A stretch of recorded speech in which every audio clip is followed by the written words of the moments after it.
Hello दोस्तों, एक बार फिर से स्वागत है आप सभी का।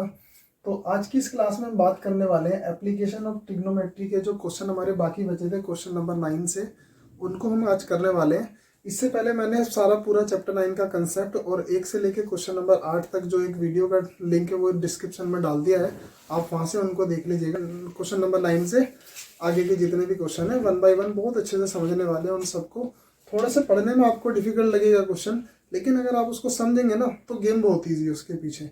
और मैथमेटिक्स का सबसे बड़ा फंडा यही है कि आप ना क्वेश्चन को समझो पहले। मतलब अगर आप कोई मैथमेटिक्स का क्वेश्चन बना रहे हैं ना, आप ये लगा लो 70% काम जो है ना उस क्वेश्चन को समझने में। क्वेश्चन समझ आ गया तो 70% काम हो गया, बाकी का 30% उसको सॉल्व करने के बाद करना होता है। क्वेश्चन समझ नहीं आया, डायरेक्शन गलत मिल गया तो आंसर गलत आना ही है। तो हम सबसे पहले ना क्वेश्चन को समझेंगे, उसके बाद इसको बनाते हैं 1 बाय 1 करके। क्वेश्चन नंबर 9 बोलता है the angle of elevation of the top of A building from the foot of the tower is 30 degree. देखो, फुट ऑफ द टावर से बिल्डिंग के टॉप का जो एंगल ऑफ एलिवेशन है वो 30 डिग्री है। मैंने इसको इस लाइन को बिल्डिंग लिया, यहाँ पर 30 डिग्री का एंगल ऑफ एलिवेशन है। और उसके आगे बोलता है and the angle of elevation of the top of the tower from the foot of the building is 60 degree. अब बिल्डिंग के फुट से टावर का एंगल ऑफ एलिवेशन जो है वो इन्होंने 60 डिग्री दिया हुआ है। बोलता if the tower is 50 meter high find the height of the building. बोलता टावर की हाइट अगर 50 मीटर है तो हाइट ऑफ द बिल्डिंग बताना है आपको। अब हाइट ऑफ द बिल्डिंग निकाल लेते हैं। तो हाइट ऑफ द बिल्डिंग निकालने के लिए आप क्या करेंगे, सबसे पहले मैं क्या कहता हूँ, बिल्डिंग को ना एच अज्यूम कर लेता हूँ। बोलता हूँ let the height of building C D be h. मैंने इसको क्या किया, एच अज्यूम कर लिया।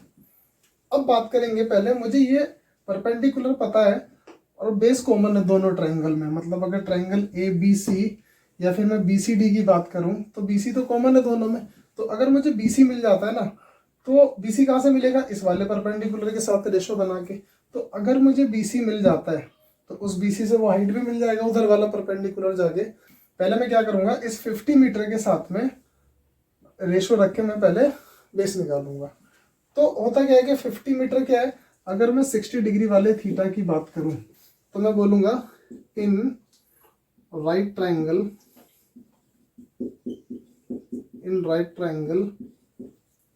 ए बी सी। अब बोलोगे ए बी तो गिवन है, A B equal to 50 meter given, ठीक है। तो आप बोल सकते हो परपेंडिकुलर ए बी अपॉन में base B C equal to, perpendicular by base क्या होता है, tan थीटा होता है। थीटा की वैल्यू आपको यहाँ पर गिवन है 60 डिग्री क्वेश्चन में, तो tan 60 डिग्री हो गया। यहाँ पर आप वैल्यू रखेंगे कि ए बी का वैल्यू 50, बी सी का वैल्यू आपको पता नहीं है, आप एज इट इज रख लेंगे। tan 60 डिग्री का वैल्यू क्या होता है, tan 60 degree perpendicular by base ये आपका होता है √3/1। आप इसको क्रॉस मल्टीप्लाई करके सॉल्व करिए, ये बनेगा आपका √3BC equal to 50 and BC equal to 50 upon में √3। अब डिनोमिनेटर पे तो अंडर रूट वैल्यू हम नहीं छोड़ते हैं, तो इसको इसके कॉन्जुगेट से मल्टीप्लाई करेंगे √3 से, यहाँ भी √3 से, √3 इंटू √3 √9 हो जाता है। उसका स्क्वायर रूट करोगे तो वो 3 ही बन जाएगा। तो बेसिकली होगा क्या, 50 को √3 से मल्टीप्लाई करेंगे, 50 √3 अपॉन में ये वाला 3 हो जाएगा। तो यहाँ पर आपको BC का वैल्यू मिल के आया 50 √3/3। इसको आप क्या करेंगे, इक्वेशन 1 ले लेंगे। ये तो बात हो गई BC तक की। तो मुझे BC यहाँ से निकल के आया 50 √3/3। अब ये तो काम पहला हो गया, बेस मिल गया मुझे ये वाली बिल्डिंग की हाइट चाहिए। बिल्डिंग की हाइट इस बेस के लिए क्या है, परपेंडिकुलर है कौन से ट्रायंगल में, ट्रायंगल BCD में। अब मैं उसके लिए रेशो बना लेता हूँ। तो अब आपको क्या करना है, अब ट्रायंगल BCD लेना है। इन राइट ट्रायंगल BCD आप बोलेंगे सी डी अपॉन में बी सी परपेंडिकुलर अपॉन में base is equal to tan theta, और टेन थीटा यहाँ पर ट्राइंगल बी सी डी में कितना दिया हुआ है, ये वाला 30 डिग्री वाला, तो आप इसको बोलेंगे टेन 30 डिग्री। तो होगा क्या, सी डी का वैल्यू आपको क्या पता है, एच पता है, बी सी का वैल्यू क्या पता है 50√3/3 इक्वल टू टेन 30 डिग्री का वैल्यू क्या होता है, परपेंडिकुलर बाई बेस 1 अपॉन में √3, इनको आप क्रॉस मल्टीप्लाई करेंगे, ये आएगा आपका √3h इक्वल टू 50√3/3। अब यहाँ h है, इस ये जो √3 इधर आपका मल्टीप्लाई में उधर जाके डिवाइड में चला जाएगा, तो निकल के आएगा h इक्वल टू 50√3/3 और इंटू में ये वाला √3 भी नीचे आ जाएगा। तो आप √3 को √3 से काट देंगे, 3 को अगर इसको कट करेंगे तो होता क्या है कि ये एक्चुअल में 50/3 बचेगा, और 50/3 को अगर आप डिवाइड करेंगे तो 3 1 जा 3, 3 6 जा 18, रिमाइंडर 2 एंड डिवाइजर 3। तो एक्चुअल में h का वैल्यू क्या आ रहा है 16/2/3, तो you can say h equal to 16/2/3, और वही आपका हाइट ऑफ द बिल्डिंग है। This is your answer for question number 9। तो दोस्तों बात करते हैं अब आप क्वेश्चन नंबर 10 एक्सरसाइज 9.1 के। तो उस क्वेश्चन में बोला गया है two poles of equal heights are standing opposite each other on either side of the road which is 80 meter wide. मैंने बोला ये वाला आपका फर्स्ट पोल डीई है और ये वाला एसी वाला सेकंड पोल है, दोनों की हाइट जो है वो बराबर है, और बोला कि इनके बीच का जो डिस्टेंस है वो 80 मीटर है। ठीक है, क्वेश्चन में ये बोला गया है। बोलता है from a point between them on the road, तो मैंने यहाँ पर एक बी पॉइंट ले लिया दोनों के बीच में एक रोड पे। The angle of elevation of the top of the pole are 60 degree and 30 degree respectively. एक से एंगल 30 डिग्री का बन रहा है, दूसरे वाले पोल से एंगल जो है वो 60 डिग्री का बन रहा है। बोलता find the height of the poles and the distances of point from the poles. मतलब हाइट ऑफ द पोल बताना है, ये वाला, ये दोनों हाइट बतानी बराबर, ये किसी भी एक का निकाल लो कि कोई फर्क पड़ता नहीं है, और ये दोनों डिस्टेंसेस बताने हैं। ठीक है, टोटल डिस्टेंस आपको 80 गिवन है। तो बात करते हैं हाइट ऑफ द पोल से। क्वेश्चन स्टार्ट करते हैं, बोलते हैं let height of the pole be h. तो इसको हमने क्या करा, दोनों को एच ले लिया। अब तो और उसको क्या, उसके बाद क्या करेंगे, BC को हम रख लेते हैं x। BC अगर x होगा तो BE आपका हो जाएगा 80 माइनस x। तो इसको मैंने क्या किया, इसको मैंने x रख लिया, तो ये आपका हो गया 80 माइनस x। तो हम क्या करते हैं, पहले लेते हैं ट्राइंगल ABC। हम बोलेंगे यहाँ पर इन राइट ट्राइंगल ABC, मैं बोलूंगा AC अपॉन BC। परपेंडिकुलर आपका AC है, BC आपका बेस है, क्योंकि यहाँ पर थीटा यहाँ पर दिया हुआ है, इसका परपेंडिकुलर H हो गया और बेस हो गया X।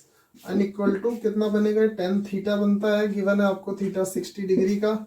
AC का वैल्यू H, BC का value X equal to tan 60 degree का वैल्यू कितना होता है, परपेंडिकुलर बाई बेस, यहाँ पर आप इसको क्रॉस मल्टीप्लाई कर लीजिए, h इक्वल टू आ जाएगा √3x, और वहां से x का वैल्यू निकल कर आएगा आपका h अपॉन में √3। ये बनी आपकी इक्वेशन फर्स्ट। एक बात तो ये हो गई कि आपको क्या निकल के आया, x का वैल्यू h √3। यहीं से आगे प्रोसेस करते हैं। उसके बाद बोलते हैं DED में बात करते हैं, इन राइट ट्राइंगल DEB। तो आप बोलोगे थीटा 30 डिग्री है, तो परपेंडिकुलर अपॉन में बेस, तो आप बोलोगे परपेंडिकुलर आपका क्या है DE, परपेंडिकुलर अपॉन में बेस आपका है BE is equal to tan theta होता है ये, और थीटा आपको गिवन है 30 डिग्री का। DE का वैल्यू क्या है, H है, और BE का वैल्यू क्या है 80 minus x equal to tan 30 degree का वैल्यू क्या होता है 1 अपॉन में √3।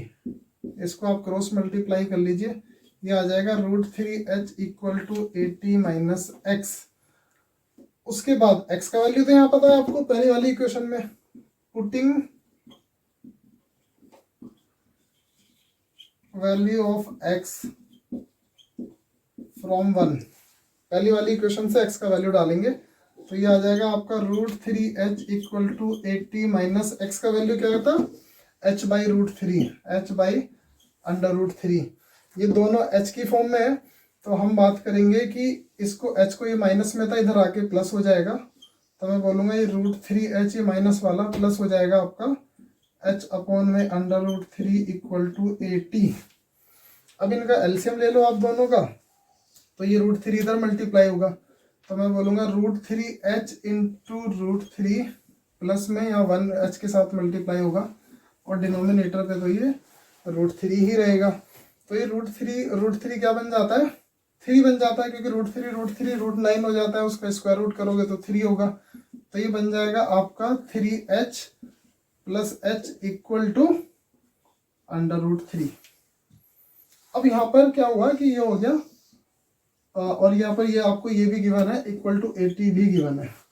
नेक्स्ट उसके बाद मैंने बोला कि 4h अपॉन में √3 इक्वल टू 80 और इसको आप √3 को इधर लेके चले जाएंगे तो आ जाएगा 4h equal to 80 √3 and h equal to 80 √3/4। 4 से इसको कट कर दो तो h का वैल्यू निकल के आ गया आपका 20 √3। ये h का वैल्यू निकल के आ गया। ठीक है, तो अब h का वैल्यू क्या हाइट हमें मिल गया 20 √3। यहां तक क्लियर है सबको। अब हमें क्या निकालना है, हमें ये दोनों डिस्टेंसेस निकालने हैं। अब दोनों डिस्टेंसेस निकालने के लिए क्या करते हैं वो देख लेते हैं। देखो आपको पता है x equal to h upon √3x। अगर आप h का वैल्यू यहाँ पर पुट करते हैं h अपॉन √3x में फर्स्ट वाली इक्वेशन में तो वहां पर x का वैल्यू मिल जाएगा आपको और x का मिल जाएगा तो दूसरा भी मिल जाएगा 80 माइनस एक्स का। तो हम करते हैं इसको, तो मैं बोलता हूँ कि x equal to h upon में √3 putting value of h from equation 2। ये वाला जो इक्वेशन आपका बन गया है ये 2 वाली है। ठीक है, अब हम बोलेंगे x इक्वल टू h का वैल्यू यहाँ क्या निकल गया है 20 √3 से √3 कट जाएगा और x का वैल्यू निकल के आ गया आपका 20 मीटर। मतलब ये BC की लेंथ क्या हो गई BC इक्वल टू 20 मीटर और BC का लेंथ अगर 20 मीटर है तो BE का लेंथ क्या बनेगा 80 माइनस एक्स, वो BE के बराबर है तो ये BE की वैल्यू आपकी निकल के आ जाएगी BE equal to 80 minus x का वैल्यू ऊपर आया आपका 20 तो 80 minus 20 is equal to 60 meter. ये आपकी दोनों लेंथ निकल के आ गई। तो हमें क्या निकालना था, हमें h निकालना था, हमें x निकालना था, 80 माइनस एक्स निकालना था। तीनों आंसर आपके सामने एंड दिस इज डन। अब बात करते हैं नेक्स्ट क्वेश्चन पे। तो दोस्तों बात करते हैं क्वेश्चन नंबर 11 की। क्वेश्चन नंबर 11 में बोलता है a TV tower stands vertically on the bank of a canal from a point on the other bank directly opposite the tower. The angle of elevation of the top of the tower is 60 degree. ये एक tower है और angle of elevation दूसरे वाले and से जो है वो यहाँ पर ये 60 डिग्री का एंगल ऑफ एलिवेशन। उसके बाद बोलता है from another point 20 meter away from this point on the line joining this point to the foot of the tower. मतलब जो फुट ऑफ द टावर से लाइन ज्वाइन कर रही है ना, इसी से 20 मीटर आगे, मतलब ये वाला डीसी का लेंथ आपको दिया हुआ है 20 मीटर। 20 मीटर आगे जो है टॉप ऑफ द टावर का जो एंगल ऑफ एलिवेशन बन रहा है वो बन रहा है 30 डिग्री का। और 30 डिग्री बोलता है find the height of the tower and the width of the canal. Height of the tower मतलब आपको h अज्यूम कर लेते हैं और इसको ये x लेके चलेंगे हम। तो ये दोनों आपको फाइंड करना है। ठीक है, क्वेश्चन में आपको डायग्राम भी दिया हुआ है बुक में आपकी फिगर 9.12, ये वहां से मैंने बना लिया है। अब करना क्या है कि आपको ये दोनों चीजें निकालनी है। मैंने आपको बताया था जब इस तरह का फिगर आता है जहां पर दो ट्राइंगल है तो पहले छोटे वाले ट्राइंगल में बात करेंगे हमेशा। तो मैं बोलूंगा सबसे पहले लेट कर लेते हैं, let height of tower be h and width of river equal to x. अब बात करेंगे इन राइट ट्राइंगल ABC, छोटा वाला ट्राइंगल ABC जिसमें थीटा क्या है 60 डिग्री है, तो मैं बोल सकता हूं कि AB परपेंडिकुलर अपॉन में BC base equal to tan 60 degree. AB का वैल्यू आपको पता है h है, BC का वैल्यू x है, इक्वल टू tan 60 डिग्री का वैल्यू कितना होता है परपेंडिकुलर बाई बेस √3/1। इसको क्रॉस मल्टीप्लाई कर लीजिए, आपको h इक्वल टू √3x निकल कर आएगा और यहाँ से x निकल के आएगा आपका h अपॉन में ये √3 इधर मल्टीप्लाई में इधर आके डिवाइड में हो जाएगा, यहाँ से बन के आया आपका इक्वेशन नंबर 1। नेक्स्ट बड़े ट्राइंगल में बात करेंगे ABD, थीटा आपका 30 डिग्री इन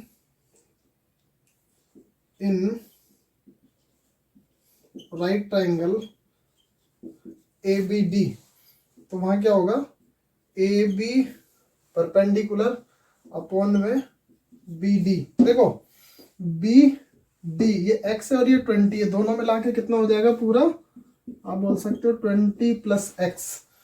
तो ये आपका इक्वल टू परपेंडिकुलर अपॉन में बेस क्या होता है tan थीटा tan 30 डिग्री।